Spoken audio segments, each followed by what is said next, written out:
Recorded live from random secret studios all over the Delaware Valley and the East Coast. I'm the capo. He's the prez. And this is Sons of Ben, the pod.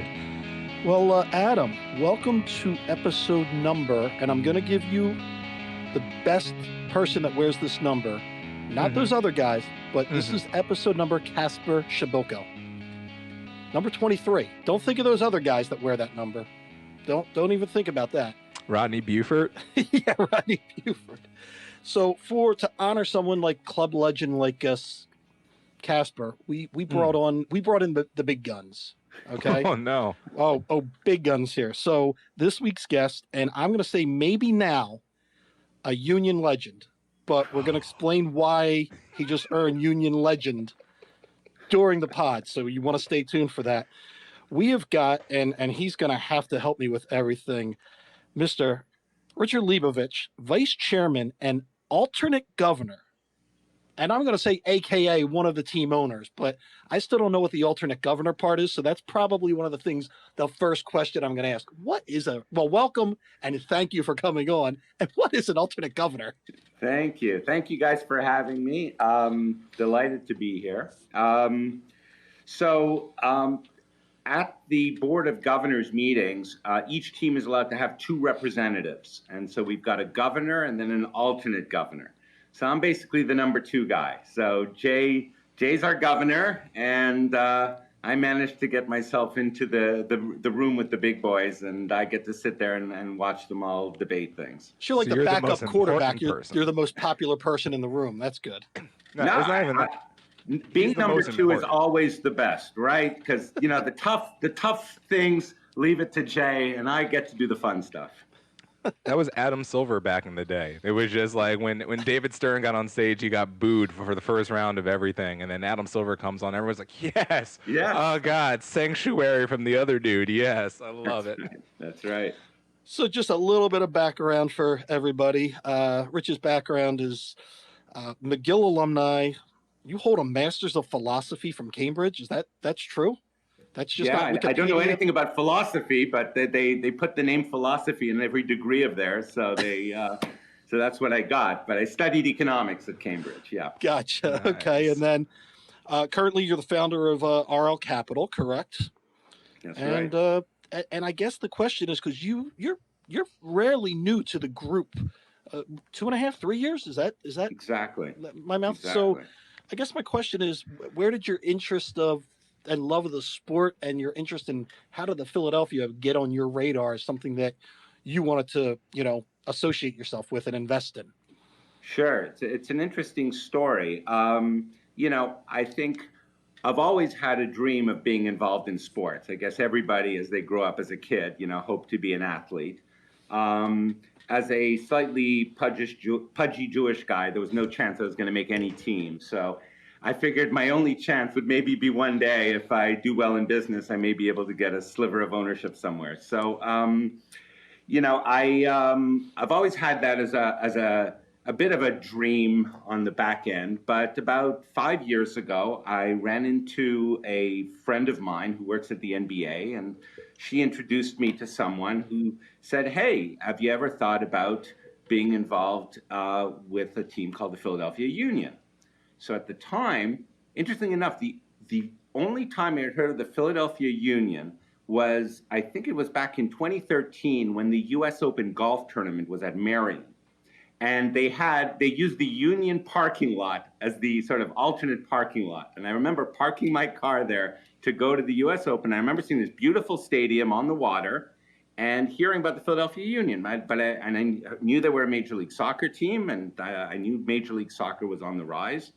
But I never gave it another thought. But when I was approached and they said, hey, there's an opportunity here to get involved with a Major League Soccer team in Philadelphia, the Union. It rang a bell from that one time I'd gone to the US Open. And I was curious. So my wife is from Philadelphia. She's from Northeast Philly. And I am in a family of sports crazed fans. And, we spend all of our weekends in Philly watching games. And so I was really curious. So I got in touch with Jay and I went to a game. And I was really blown away by the atmosphere, blown away by the stadium, and the excitement of soccer. Until you see it live, I don't think you can appreciate just how great a sport it is. And I started going to games.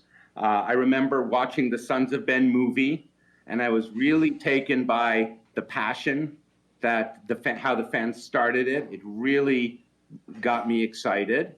And so, I kept talking to people. I kept meeting people in the organization. Everybody seemed so nice. Everybody seemed so excited about building something special in Philadelphia. And, from my perspective, Major League Soccer is the rising sport in this country.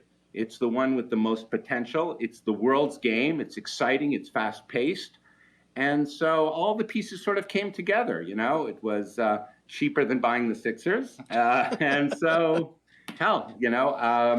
after it took a good year before I finally got comfortable, and they got comfortable with me, and we were able to get a deal done.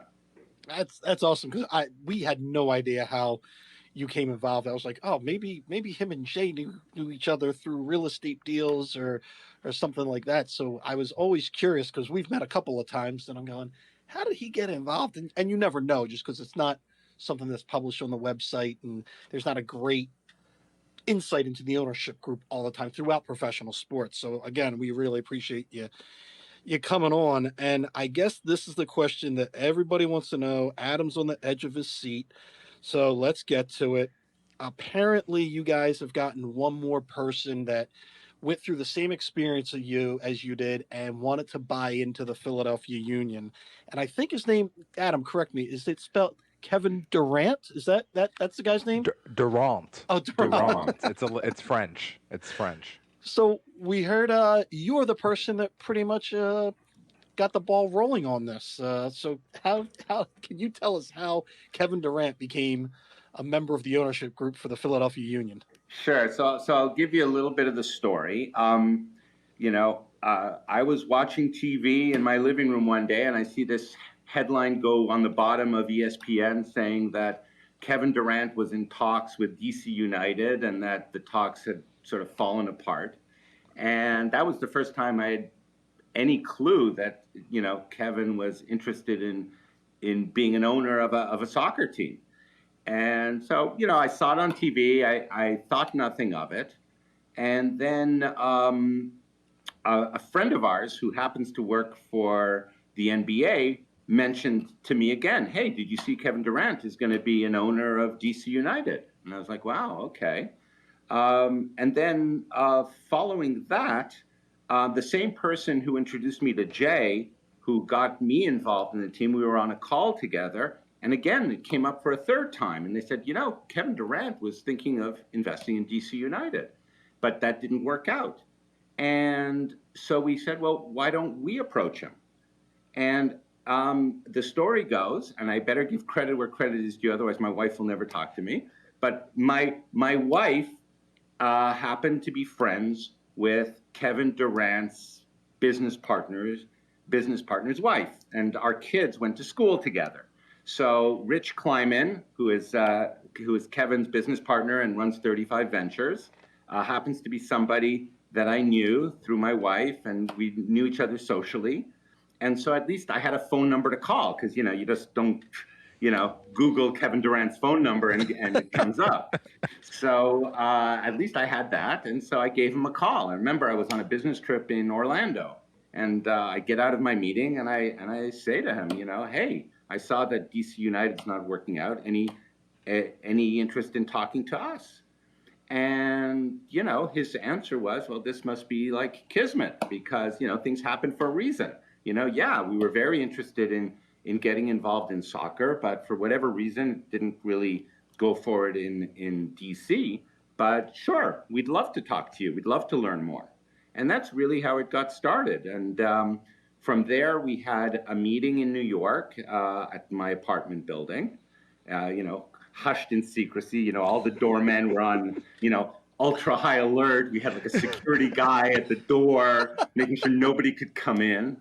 And we had We had about a 2-hour meeting with Jay and Rich and Kevin, and we talked about the team, our aspirations for the team, our goals in terms of the Philadelphia Union, not only as a soccer team but as a member of the community. How the history of how we ended up in Chester, how we built a stadium in Chester, and all of I think he came in initially thinking about, oh, wouldn't it be interesting to be involved in a professional sports ownership? But it very quickly pivoted to him being really excited about combining that with helping the community and using his status and using his resources to really help a community like Chester. And so, a lot of people wonder, well, why Philadelphia? But the reality is, he's from DC. He plays in New York. Philadelphia is right in the middle. Makes a lot of sense. And we're in a community that, could really benefit from, his influence and the influence of the union. So all of that, I think, made it very attractive to him. And that's how he got the ball rolling. Yeah, that to me was the second home run of the season for the business side of the team. The first one being you guys partnering up with the folks at Subaru, because after we met, we had with the Sons of Ben a discussion with, the marketing side, and what a great, I've said it on the pod, what a great organization. And then you go right on top of that with Kevin Durant and the 35 Ventures and what they want to do. And, Kevin's from a place called Prince George's County in Maryland. And if anybody knows, they always say, oh, he's a DC native. Prince George's County cannot be any different from DC. It's kind of the equivalent of Chester and Philadelphia. So I think a city like Chester probably really, really tugs at the heartstrings for someone like Kevin Durant. So I think it's going to be great. But I guess that's my question for you is, what do you think this means, for the team, for the organization, and even just the ownership group? Like, does this mean you guys all get courtside seats at the Brooklyn Nets games? Like, do you get to rebound for them during warmups, or what does this all mean? I hope I get the chance, but I think it's going to be great for our organization and our ownership group to have someone of Kevin's experience, both as a professional athlete, as a star, as someone who knows about what it takes to win championships. I think to help all of us, get that sort of, championship mentality. He's a guy who's done it. I'm a wannabe, but he's really the guy who's done it. And it's interesting during the break. I don't know if you heard, but Jim Curtin had all of the players on the team watch The Last Dance, the Michael Jordan documentary, and it was required watching. And obviously that's because it's all about that winning mindset, that hunger, that passion. And, certainly we want to have it throughout the organization, from the players all the way to the ownership group. That's how we're going to build a championship team. So having Kevin in the room, guiding us, helping us in that way, that's going to be great. I think from a community standpoint, that's going to be even greater. I mean, the first sort of area of connection was really when we started talking about the Philadelphia Union Foundation, which, as you may know, has been revitalized in the last year. We got that rebooted, restarted with a new board, and we're raising a lot of money, and we're doing a lot of good things and good projects in the community. And Kevin Durant has his foundation, and the idea of being able to connect both of our foundations and do some good, and then you put Subaru into the mix, and that's what they're about. And you might say, what do Subaru and Kevin Durant have in common? Well, I think what they have in common is this connection to community. And that's what resonated with both of these groups in terms of partnering with the Philadelphia Union. And I think that this is something that we really want to develop and work on as an organization, how we can take our success on the field and build it off the field, and how we can really help the community of Chester and really do good in the community at the same time as having fun building a championship team. Now we do have a selfish, and Adam, you can verify this. We've got a selfish request of when will Mr. Durant be able to A, be on the pod, and B, be in the river end leading the chants? First off, hold on. He can come to my stand. Him leading the chance, I don't know if he's earned that yet. I mean, look, you put a couple dollars here, you could have put a couple dollars there. I respect the hustle, but this is a craft I got going here, man. This is my livelihood. Kevin gets up there, feels, rejuvenized. He's like, maybe I'll just retire from the NBA and be a capo now. And then I'm out here on the streets, kind of going to the second division. Logan, if Union 2 wants me. Come on now, man. Don't do that to me, Maddie. Don't do that to me. All right. Well, listen, you can stay on the stand. Kevin can stand next to you. You guys will be the same height. Yeah, we'll be equally as tall. It'll be fine. Yeah, that'll be great. So. There'd be no need for him to ever need a ladder for anything. Needless to say, we're excited to meet him, and if he would grace us on near a stand near Adam, if he wants to launch a smoke bomb up, we'll make sure that happens for him. For me, this is like on a personal level, I love this move, not only because I'm just a fan of the NBA and, I appreciate greatness like the next guy, but this to me is a legitimization of in the last 3 to 4 months, the Union have legitimized themselves in a way where 2 or 3 years ago, we were not having the same type of conversation. The whole process of the Union, and we can be fair about this, has been an uphill battle since Jump Street. Putting a team in Chester, it was not the easiest thing in the universe to do, even with the best circumstances. And obviously there was a plan. That plan didn't come to fruition, and we're still, making that uphill battle. Building a practice facility from scratch, all of that put an 8-ball behind the Union. And to see having a sponsor, God bless Talent Energy for who they were and how they sponsored it, but that's not a name that no one knows who that is outside of the Lehigh Valley, honestly. So when it came down to it, there was a lot of things about the Union that you just looked at and you're just like, this is kind of peculiar. But now having Subaru as your main sponsor, having a guy like Kevin Durant invest his time into it, have the display of soccer that we had right before the break happened, all of these things led to a more legitimization of the Union as a player in the city. And the amount of text messages, the amount of phone calls I've gotten from not even casuals, people who have never seen a ball get kicked in their life, to be like, so what's going on in Chester? Just off of these types of moments. I really want to stress on how big the last 4 to 5 months have been for this club. It's been a really massive leap up for this club. And there's the second part of it too, with being able to be proud of the team with how much commitment they have to the community and to the area, and seeing all these things and seeing that it's more than just somebody buying into the team. It has all these things along with it. And same thing with the Subaru deal. Nobody saw that coming. Nobody saw that a sponsor of the stadium is now going to get involved in the community and get involved with the area. And just to be a fan, and from our perspective, we could be proud to be Philadelphia Union fans, and we know that we're trying to build something more than just soccer and on the field and that kind of stuff. Yeah.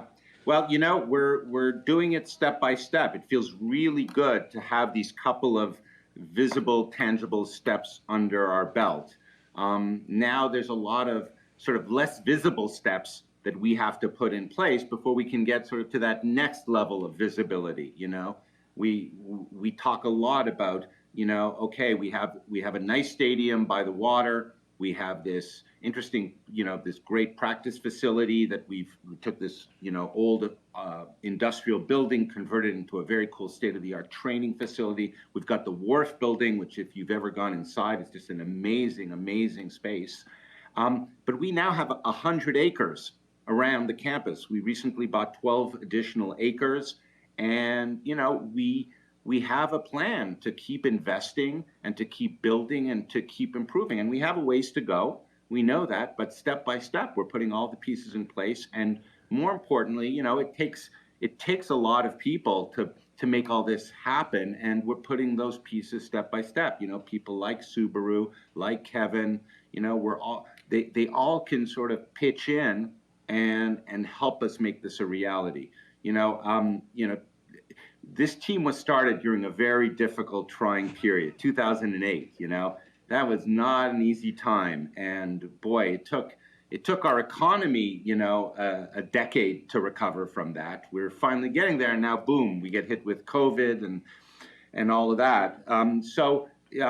Definitely we've had to roll with the ups and downs, but the team's on a good footing. The one thing that I've always found in the last couple of years since I've joined is how, everybody is sort of rowing in the same direction. From the players to the front office to the owners. We're all very, very much in sync with what it is we're trying to accomplish. We want to win. I mean, we want to put a winning team. Being okay is not good enough for us anymore. We want to win.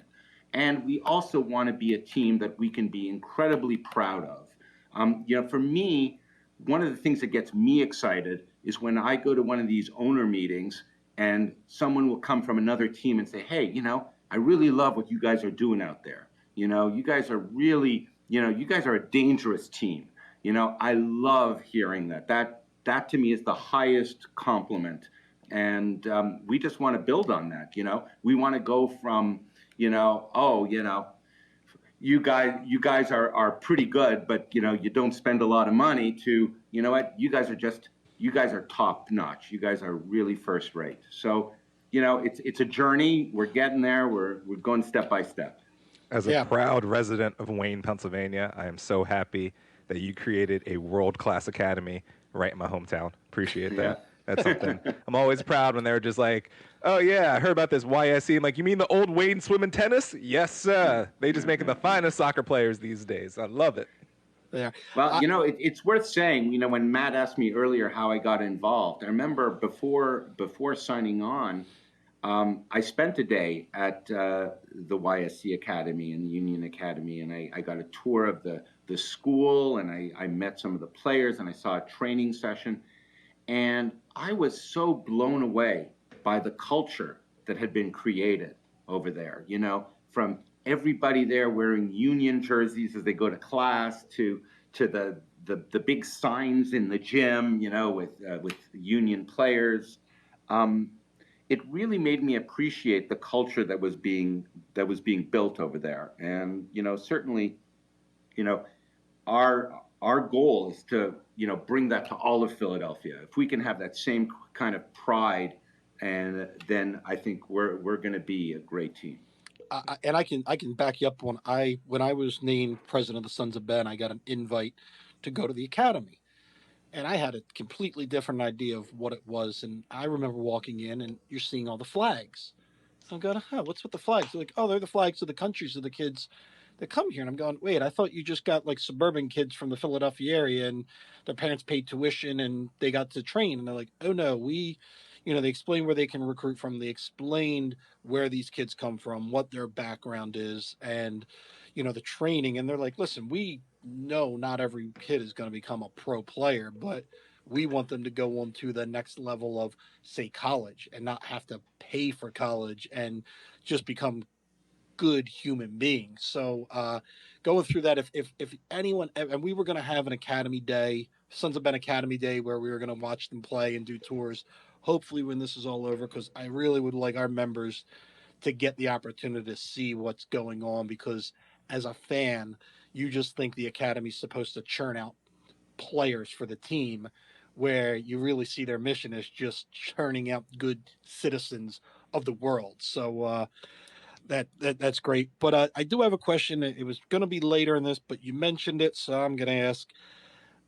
Any idea on the current status of the waterfront development? Because I've gone to a lot of the town meetings, just because, we're all vested in this. We want to see what's going on, and I just didn't know. I think June they were supposed to, or end of June, early July, the plan was supposed to be unveiled. Did COVID put a stop to this, or are they still on track, or do we have any idea what might be going on? Yeah, I don't have any up-to-date details on exactly what the status is. What I can tell you is that, it is a front burner initiative for us at the Union.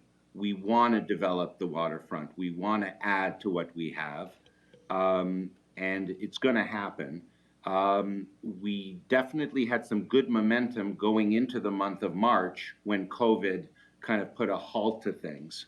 So I think it's a matter of hopefully being able to pick it back up when everything reopens, when government sort of can focus on on issues like this again. Right now they're a little distracted, but this is not going to go away. I mean, you know, there's a commitment with Subaru to building it out, and they want to do good things in terms of the waterfront, and we do as well. And it's just part of our plans to kind of put really two things together. You've got on the one hand the wharf and the office, and then you've got the stadium, and then the practice fields. And it only makes sense that we, you know, our goal is to make this a 7-day-a-week destination. You know, this shouldn't just be a game day event where, you know, people come on a Saturday or a Sunday. It's got to be 7 days a week that people are coming there. And, you know, our hope is to be able to build on what's there, and have a reason for people to come every day of the week, and to have people drive to Chester and come drive to you know, the stadium, to Subaru Park, and participate in the activities that are going on there.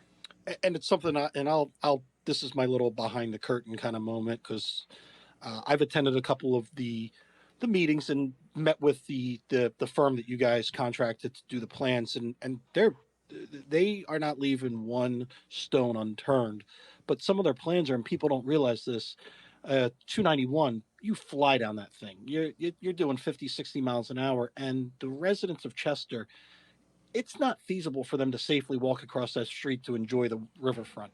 And that's one of the plans, is how to let the residents of their own city be able to enjoy the waterfront. So it's one of those things that people never think about. They just think, oh, the team's building, they want to build a shopping mall or a casino, and that really isn't the case. They're developing the land so not only people from the city of Philadelphia and the suburbs can go and enjoy it, but it's also for the residents of Chester. They can enjoy the waterfront too, because it is dangerous to get across that street if you're just walking. So I wanted to let people know that this firm has been doing a fantastic job so far. So that's why I was just curious, how's it going? Because this is something that, you know, as much as we keep saying it's been 11 years, we're waiting for a cup. It's been 11 to 13 years, and we're waiting for Chester to get developed like the original plan was in '08 before everything happened. So Yeah. we're excited, and we're rooting for you. Sure. Adam, well, you know, it's an ambitious project, that's for sure. Yeah. And, you know, we're definitely having to, you know, juggle a lot of things. You know, we on the one hand want to put, you know, a championship team on the field. We want to invest in our grounds and make it a welcoming, warm, beautiful place, add additional attractions around us, and also support our academy and keep building that. You know, and so there's a lot of very ambitious projects. All of them are worthy, all of them are great, and we don't want to drop any of them. You know, we want to do them all. So we got to just sort of push them all along together. Can I add two more? Just, Yes. I mean, like little small ones. They ain't that big. Ain't that big. Well, the first one's kind of big, but, you know. So you figure out something with that SEPTA and find some way to get these people to this stadium in a way that is convenient. Because here's the gift and the curse of Philadelphia. You know, we can bemoan SEPTA as much as we want to do. Because, I mean, look, they're slow at times, and they're sometimes not convenient. However, I've been to other parts of the world where they don't have public transportation, and it's anarchy. Just traffic-wise, it's pure anarchy. But the number one complaint I've ever gotten from anyone who's just a casual is just like, getting to Chester is difficult. Not even just it's dangerous, it's just difficult. You know, just getting to the stadium physically without using a car, without paying for parking is difficult. So that would be obviously priority one. And I know you guys are looking into it because you have to. I mean, that's something that would be an infinite game changer, because the fact that we put 4 teams in a 3-block radius of each other down there in South Philadelphia, gave them one train stop, changed the universe for everyone, and now we've all become super lazy and think a train is supposed to get us to sports no matter what. Second, and this is the super easy one. You guys need a downtown store. I don't know what it is. It just the new fashion district that they built in Center City has so many vacant spaces for it. You need a downtown team store like every other major club on the planet Earth, because I think that would be just the simplest advertising piece in the universe, and it would change so many games, you know? So I agree with you 100%. And in fact, when I first joined the ownership group, that was the first suggestion that I had for the team. And I led the charge with Tim, and we started looking at locations. We looked at, I remember, we got into, detailed conversations about doing exactly that. We did get sidetracked with a few other things, but that remains to me such an obvious one. And especially now, as you say, there's so much retail available. And it's not just the store. What I'd love to have is a place where when we have away games, Union fans who live in the city can get together, watch games. You can have parties there. There's so many ways of energizing the space. So I'm a huge fan. But I'd love to have a bar, restaurant with a store, with foosball games, soccer themed. It doesn't even have to be just about the Union. Let's make it about soccer, right? Let's watch on Saturday mornings. Let's watch Liverpool there, whatever. Not Liverpool. You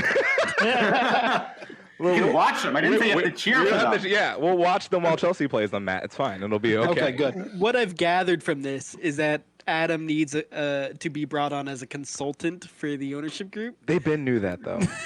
Look, I don't know when they were waiting for them to be able to afford me, but yeah, that was the thing about that. No, but like legitimately, and this is the thing about this is like when me and Matt talked about making this podcast in the first place, we were talking about how all of us are on Twitter and all of us have virtually the same 7.5 thoughts. And they just kind of get flown into the universe, and they don't have a voice. They don't get funneled.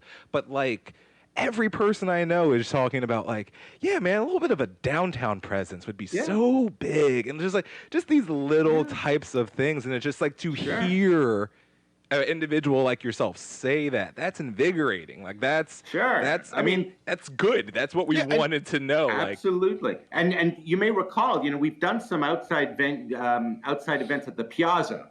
Right? Yep. Well, we looked at a space in the Piazza to maybe open something there. Northern Liberties area. A lot of our fans are from there, so it's very high, at least on my list of wants. That's and just so you know, it's something that we have been looking at. So it's a matter of just finding right place, right time, right partners, and get it done. And I'm pleased, Matt. I'm good. Yeah, I'm good. It's proven to work because Kansas City has it. They have a presence in Kansas City, Missouri, because the team is in really outside in Kansas. So it's almost a similar situation where it's a drive to get out to see a Sporting KC game, but they still have that presence in Kansas City. And I can tell you, my girlfriend's from Kansas City, so she's got family there. It works, so it's good. Now, Adam, this is a question for you.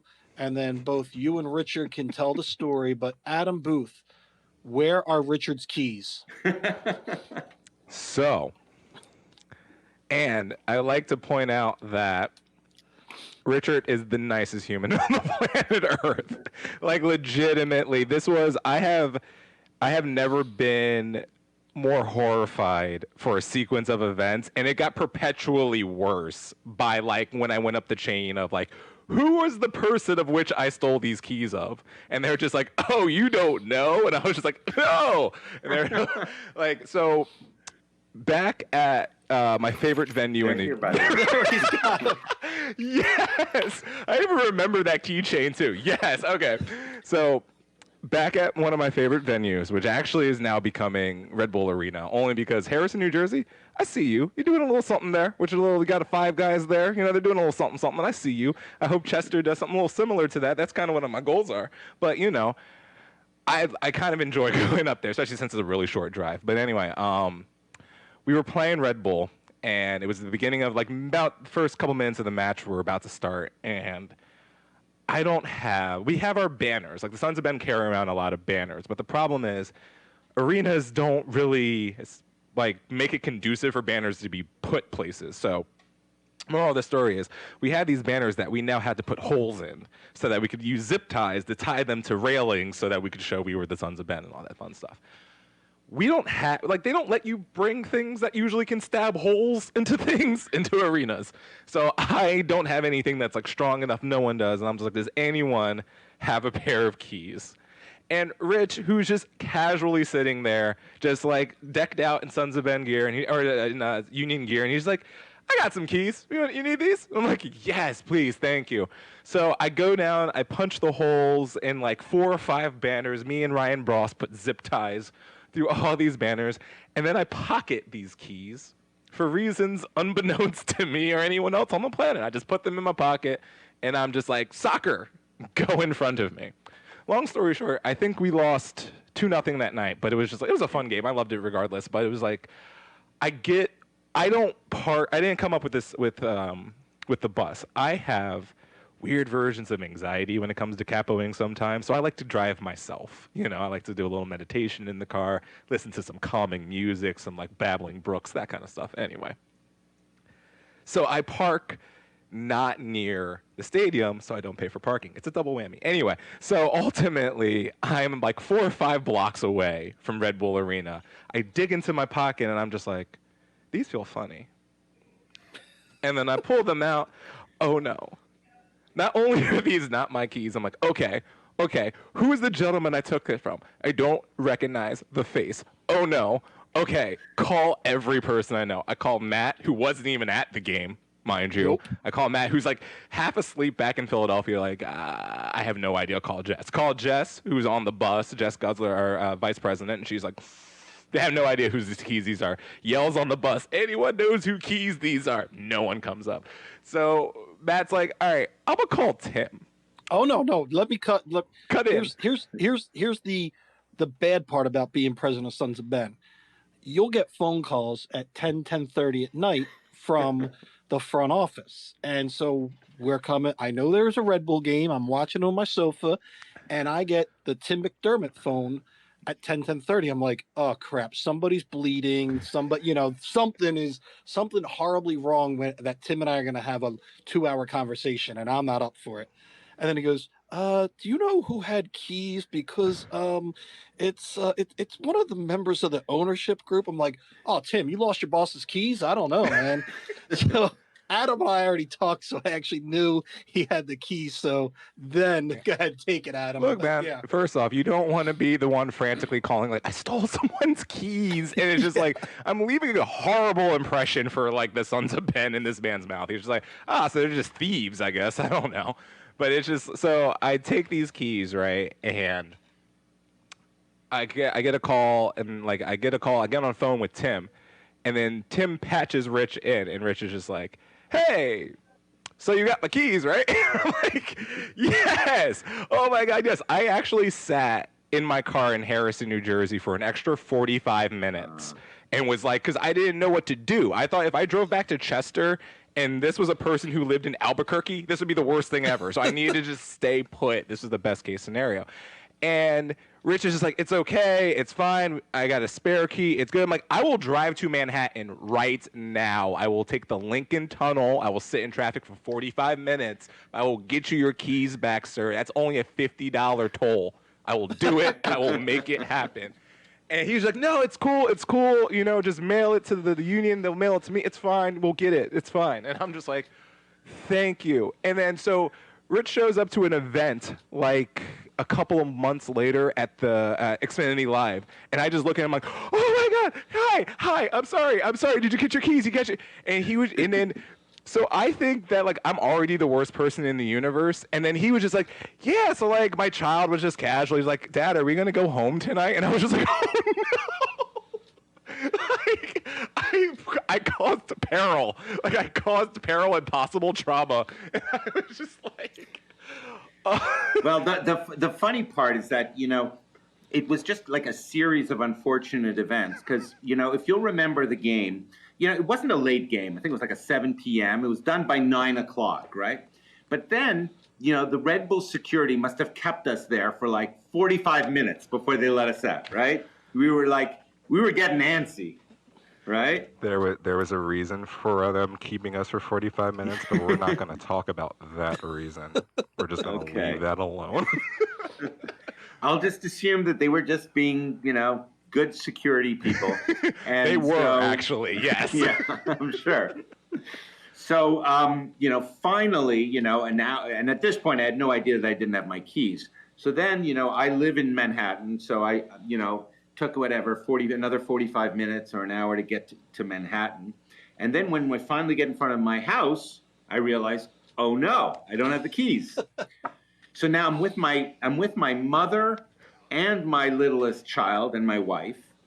And of course, it's the wife I'm most nervous about. But they're sitting on the stoop, and I'm like, oh God, where am I? Where's the key? So my mother says, oh, I think I've got a spare key of yours at my apartment. All you got to do is drive me home, and I'll give you the key. So I said, great, no problem. So I drive my mother uptown for 45 minutes while my wife and son sit on the stoop. I get a key, come back. 45 minutes later, so now another hour and a half has gone by over the other hour and a half to get there. So now it's already midnight or something.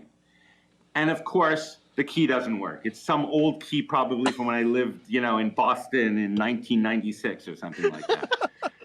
So now I'm like, great. So now it's 12:30 at night. My wife's all pissed. My son, who's 11 years old, is tired, and I don't have a key. So then the only person I knew had a key was in Queens. So finally, we put the keys in an Uber car from Queens that arrived 45 minutes after that. So anyway, the moral of the story is we got into the house. We got to bed at 1:30 in the morning, after a 7 p.m. game. I feel super, super bad about this, but I can almost guarantee you me driving the keys to Manhattan would have taken less time than all of this. Yeah. I can almost guarantee that, but I actually had to leave for a minute because the shame became too great when you drove your mom uptown. I was just like, oh no, he drove his mom to Washington Heights for this? This is terrible. I was starting to sweat just because I have family in the Northeast, and I would never want to anger a female from the Northeast Philadelphia. Yeah. Because they don't end you; they torture you. So this now solidifies you being the nicest man in the universe, because you could have just said that Mammonefer on that podcast. Absolutely not. Oh my God, no. But yeah, that is the world famous how I stole an owner's keys. And that's just one of the reasons, I'm saying Richard is a Union legend. Now, Devin, we got a little bit of housekeeping, right? So the famous sound effect. Let's remember our sponsors, our friends. And Richard, we apologize. Before COVID, we would do this in a studio, and we would have one of the breweries that's Friends of the Sons of Ben. So Yards, 2SP, right in Aston, Pennsylvania, right up, and the Larimer, which is all part of that campus, are all friends of the pod. So they provide beer, and then we get to have beers with the guests. So next time we're all back together, we'll make sure you get to the tailgate, and we'll make sure we have a beer to celebrate you being on the pod. But just want to remind everybody, Yards, 2SP, the Larimer, they're all open. They're all doing curbside pickup. Their outside tables are open. So go support those guys because they're the best. And once we start doing viewing parties, we need their help because we go through a lot of beer. The Latimer should have been a great example on how quickly Chester would be a very viable thing for us, because minute that place opened, we flocked.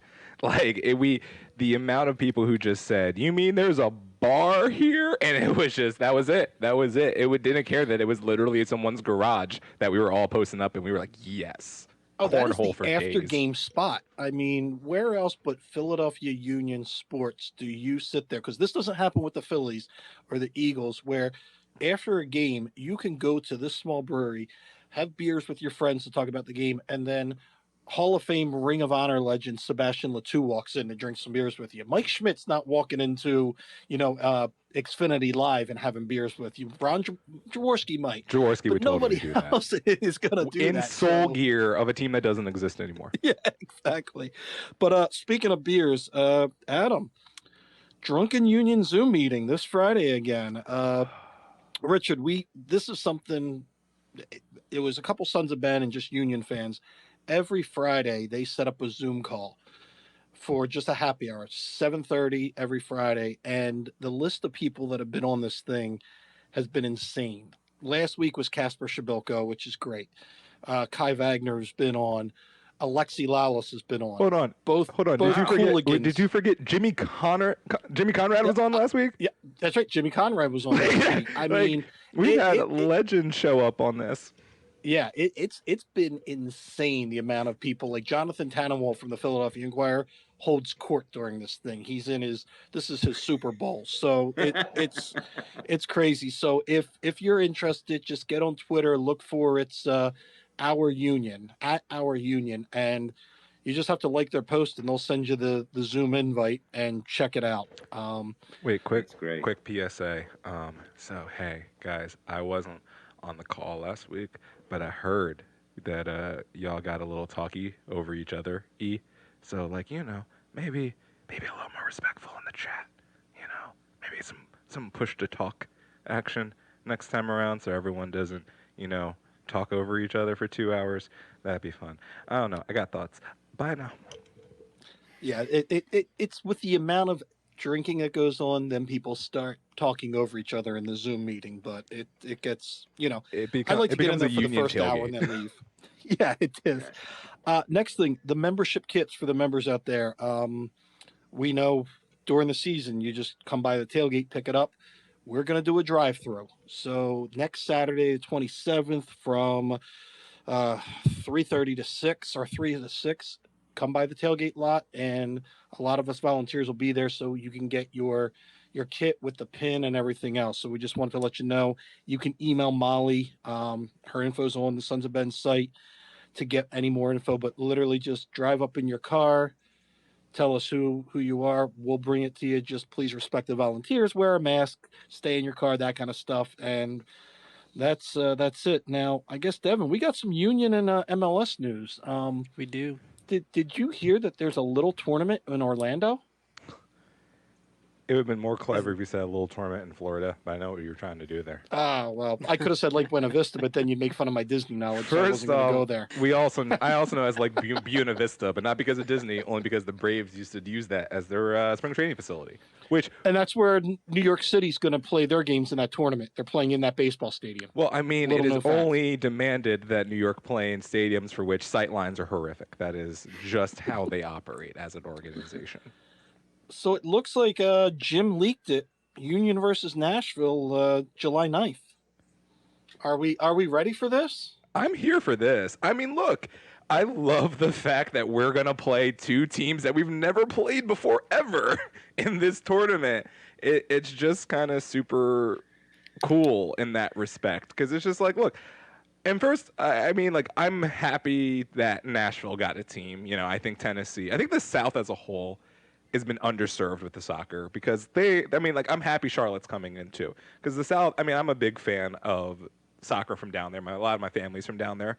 So I think the getting a team in Nashville is great. I love the Union playing new teams, and I would love for them to just go spank two expansion teams in NYCF or NYUFU and move on. That'd be great. Yeah. And when Casper was on the call on Friday, he asked, "How do you think we should do?" And I go, "You should win this thing."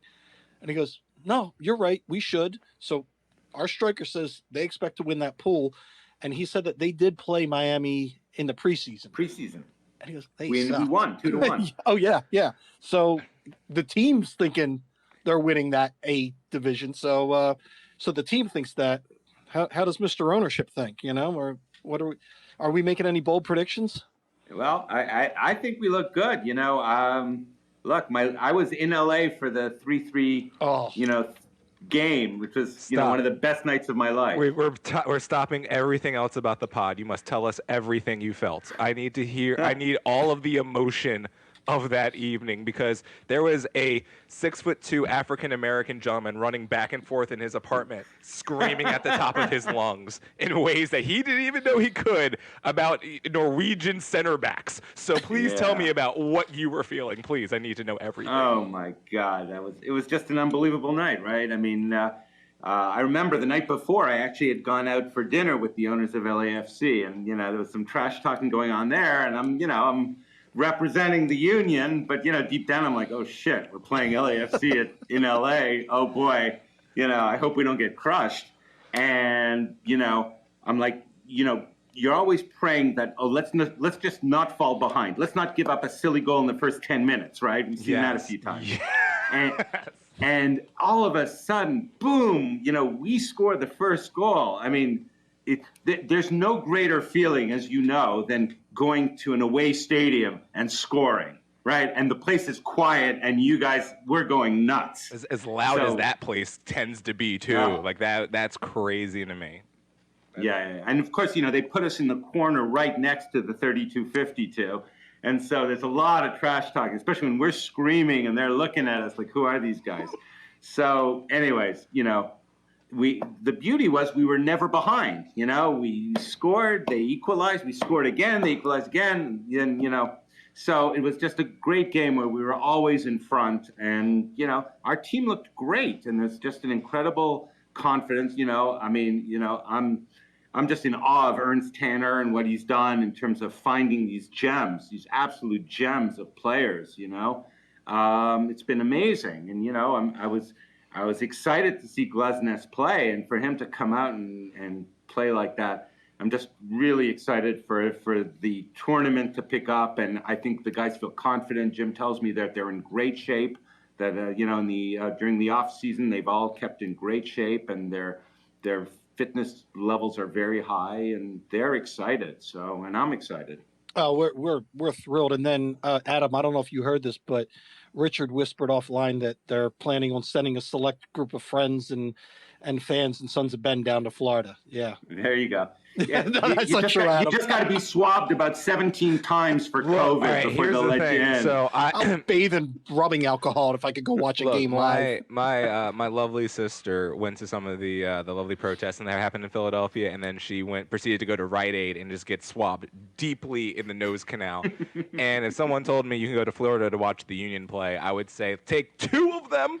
Maybe even a 3rd if necessary. Make sure that I am prepared. I will quarantine. What is the hotel? Is it the Swan? Is it the Flamingo? Is it the Swan and Dolphin? Dolphin and Swan. Okay, yeah. I thought it was the Chinchilla. Okay, cool. It's not the Arachnids. That's fine. No. I found out where the Sixers are staying when they're down there, Adam. You shut your mouth. I don't care. I did. First off, let's pretend like that season's happening. But that's another story for another day. No. But like legitimately, there was the idea of Union soccer right now is actually really exciting. Like, I was watching the Premier League today, and for the love of God, what the hell is wrong with Arsenal? I don't know what. That is just awful. But anyway, like legitimately was excited, not because I was watching the Premier League, but I was just like, eventually this will be the Union, and eventually I will have, my boys to watch again. And it's just everyone who's a big soccer fan in this region started as a fan of someone else.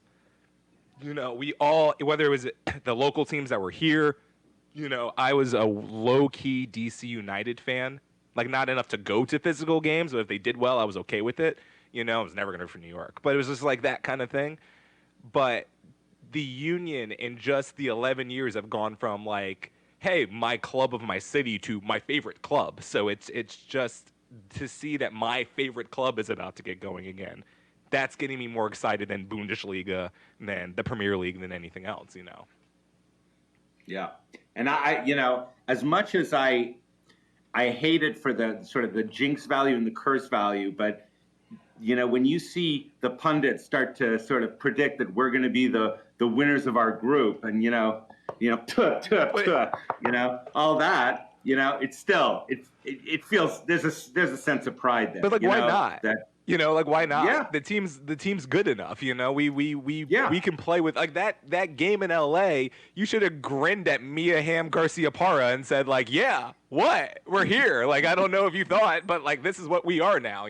Yeah, shove it, Will Ferrell. Shove it. What do you got, Magic Johnson? But like, seriously though, it's that to me. And I told Matt all the time. I went on a couple of my friends' podcasts who are Viking Army fans from the Red Bull, and even they were like, yo, that game was fire. They were like, wow, that was the best game of the season so far. And I'm like, obviously it's a short season, it's a small sample size, but like that could hold up for a while as the best game of the year. That's a thriller, and that has our team in it. Like I remember when the new MLS anthem came out, we were the only club that didn't get featured in their little video. They were like, "Oh, let's show you 3 different versions of Seattle fans and all that." But oh yeah, Philadelphia, nah.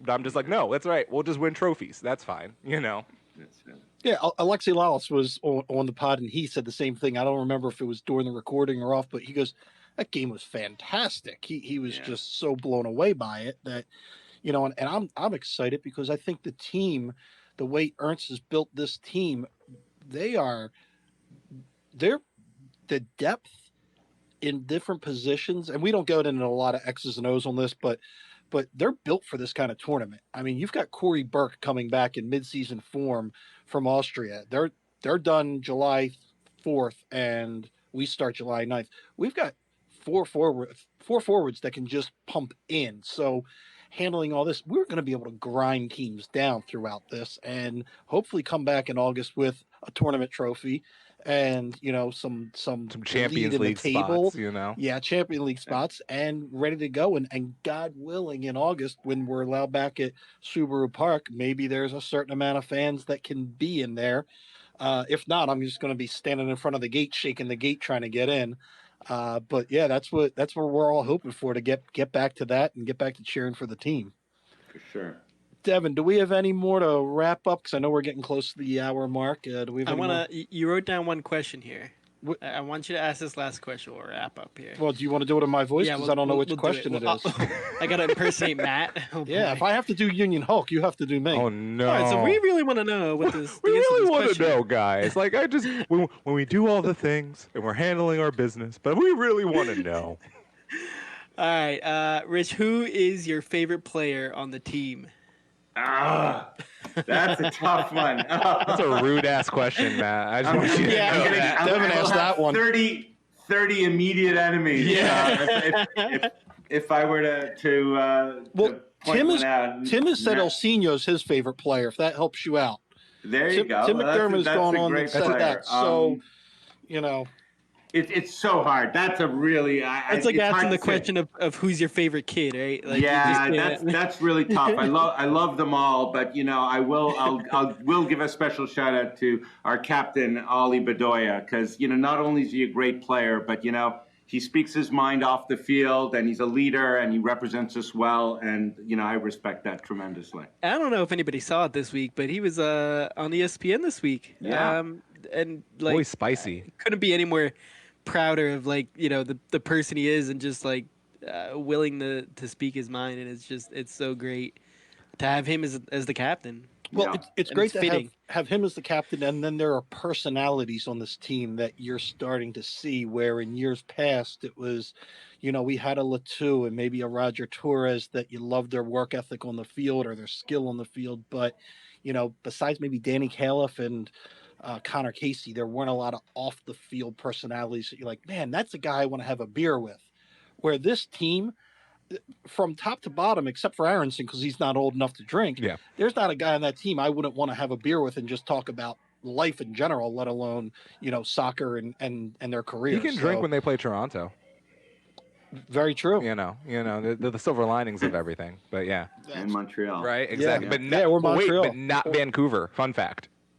Because the drinking age in British Columbia is 19. Found that out. That's weird. It's 18 everywhere else in the country. It's 19 in Vancouver. No. Toronto is 19. Toronto's 19 too. Okay, Montreal's 18. You're talking to a Montrealer here. Love that. So what the real reason why I found that out was when I believe it was the either Canadian or the United States women who won the gold medal in the Vancouver Olympics, and one of them could not drink because they were 18, not 19, and it was like in British Columbia you had to be 19. I was like, oh, come on. Like, they won a gold medal. Let's just come on, But I respect that. And much respect to Quebec. I love it. I love it up there. I used to spend a lot of my my winters up there snowboarding. Love that place. I love Montreal. Beautiful city.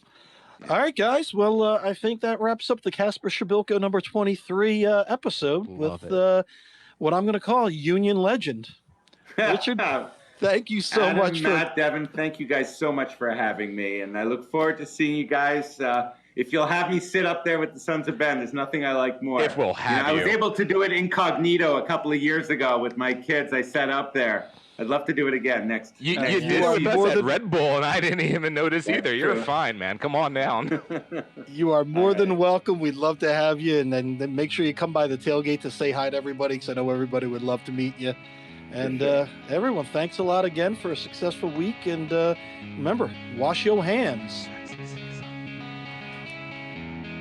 It's not the main game. All right, it's recording. Devin! Because we're probably not going to have Matt show up on this, and if he does, it's going to be really funny that we're going to be recording midway through. But it is time for the Fusion Hour, and here's the fun fact. I really hope you have music for this. I haven't listened to the last 3 podcasts, so I don't know if you actually put music behind this, but whatever. We're going to pretend you do! There's been no music. There's been no music? That's fine, I'm going to pretend you do! It works better if it's in my head anyway. So, the Philadelphia Fusion decided to do the things that the Philadelphia Fusion love to do, which is get another W. That's right, people. They are 14-1 on this season. Yes, the May Melee does not count, even though the Florida Mayhem seem like a very scary team and dangerous to me in the future. Right now, you have the Philadelphia Fusion with a 14-1 record. Matthew joins the minute halfway through it. I love it. So, Matt, we were talking about the fact that the Fusion got another dub, a 3-0 sweep of the Houston Outlaws this week, and it was not even close. Map 1, they took a 2-1, a classic Fusion domination when you have a guy like Carpe who just sits and eats. He eats his food. He puts the food in front of his table, he cuts it with a fork and knife, and he consumes it. That's what Carpe does. Carpe got so many kills as a tracer this week, it was unbelievable. How did Dipsa do? Because I have him in my fantasy league. So here's the fun fact. I'm going to assume Dipsa is Chipsa, and they still are not playing Chipsa because Doomfist is not really a valuable player in the Overwatch League, but he is the best Doomfist player. And we could talk about the Doomfist tournament. I think we actually did talk about the Doomfist tournament last week, so we just need to move on from that, but that's okay. So Dipsa didn't get me any fantasy points. Dipsa did not, but Chipsa is coming back next week, I'm assuming. But Carpe kept his MVP mentality up. Alarm continued to be the individual that we need him to be as Rookie of the Year candidate on his support, which is fantastic. Funny Astro did Funny Astro things. And Hizu, now, this individual right here, when he came to the Philadelphia Fusion, I wasn't sure that he could be an individual who could complement the artistry of a Carpe. But his work ethic, especially when he throws on a little Winston action for the kids, it's fun. It's fun. So, it's good. so is Poco still out there doing diva things? First off, one of the best diva players out there in the world, Poco, and really an international sex symbol, if we're honest with ourselves here. The man, the myth, the legend, the European stallion. Yes, Poco has been not playing as much because here's the thing with the compositions these couple of weeks. Diva was out of the hero pool last week, especially with Echo as well as Moira. So, a lot of the people who I play with were out of the hero pool last week, so I got my ass kicked in competition personally. But, the Philadelphia Fusion, that's why you have so many guys. They adapt and they evolve. They got another victory, and let me tell you, Matt, this is the first in a 3-part seeding for the summer tournament, and if the Fusion continue to play at this high level, they're going to have a first-round bye in the tournament, and we're going to possibly bring some hardware back to, what should be eventually a stadium right next to the Wells Fargo Center. When does Jay Ajayi get in, though?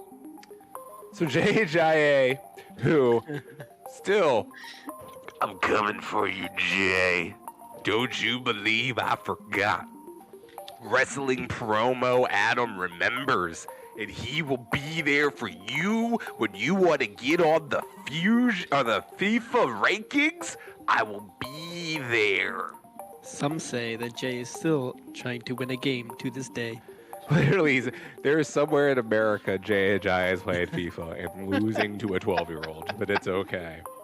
So, Devin, you've got the stopwatch. Was this the Fusion Minute, or is this the Fusion? This has been the Fusion 5-minute segment. Groundhog Day episode. If anything, it's been the Fusion 3.5 minutes because there's been interruptions in it, but that's fine. But hey, I will wrap it up with the following. Your Philadelphia Fusion, the best team in the literal world right now, has another matchup this Sunday, June 21st at 3 p.m. versus the Boston Uprising. Yes, the city that just apologized for being racist. Boston, Massachusetts itself. The Boston Uprising, again, also possibly the worst team in Overwatch this year. If you want to see what I'm only predicting as a dominance, which means they're going to lose because I'm the worst person at predicting things in the universe. If you want to see Fusion dominance at its peak, 3 p.m. this Sunday, hop on the Twitch stream, or hop on the YouTube or the Twitch stream. See my boy Carpe do Carpe-like things and seize the day, son. I've never been so happy that I have scheduled a socially distant Father's Day barbecue for 3 p.m. at the marina. That's, you know, you can still get it on your phone, sweetie. I'm just saying. It's right there. A little YouTube action for the kids. I don't know if I have enough minutes left. I'm not sure. I'm mad at you that you just referenced minutes like this is 2004 again. You got daytime? Can you, I gotta get my card. 200 texts in 1 month. Can you call me after 7? I'm just saying, I just don't want to burn you out. I just don't want to burn your weekends, man. Yeah, don't burn my weekend, my friends and family. Can I get the Fusion as my friends and family number? Remember 10-10-3-2-1? That's the pinnacle of when telecommunication technology was going through their transition. 10-10-3-2-1, then the 1, and the number as usual. It'll cost you less money. Listen, I still remember the Kerry Collins calling cards from Villanova. Oh my god! I remember the entire cast of Third Rock from the Sun trying to advertise 10-10-3-2-1. That was fun for me. But yes, ladies and gentlemen, that Fusion minute was brought to you by Matt's Grumpiness. Matt's Grumpiness. For anyone who wants to take the fun out of fun, Matt's Grumpiness. All right. On that note, we can wrap this thing up, boys. You got it, man. Always a pleasure to see you, gentlemen. I'll talk to you guys. Talk to you. Yeah, we'll talk to you this week.